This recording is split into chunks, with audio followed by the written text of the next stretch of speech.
আসসালামু আলাইকুম। ছোটবেলায় এই হাতাইল্লা শুটকির তরকারি প্রতি একদিন অন্তর আমাদের বাসায় রান্না হতো।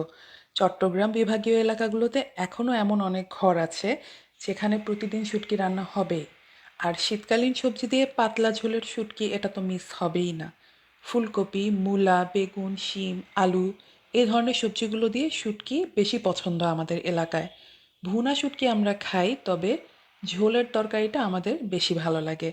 আর কক্সবাজারের মানুষ তো কাঁচামরিচ বাটা ছাড়া এই তরকারি খুব একটা রান্না করেই না। লাল মরিচের তরকারিটাও ভালো হয়, বাট বেস্ট বলতে গেলে কাঁচামরিচকেই বলা লাগবে। সেম তরকারি যে কোনো শুটকি দিয়ে রান্না করা যায়, যেমন ছুরি, লইট্টা, ইচা, মাইট্টা, চান্দা ইত্যাদি। তবে শুটকির কোয়ালিটি ভালো হওয়া লাগে। শুটকি মজা না হলে তরকারিও ভালো হয় না। তাই শুটকি কেনার ক্ষেত্রে একটু সাবধানতা অবলম্বন করতে হয়। বাজারে যেহেতু এখন অনেক ধরনের অপশন আছে, তাই একটু বুঝে শুনেই কিনতে হয়। আর আজকাল ব্যবসায়ীদেরকে বিশ্বাস করা আসলে খুবই মুশকিল।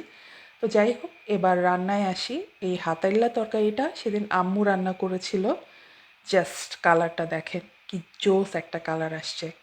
তরকারির চেহারা দেখেই অর্ধেক পেট ভরে গিয়েছিল।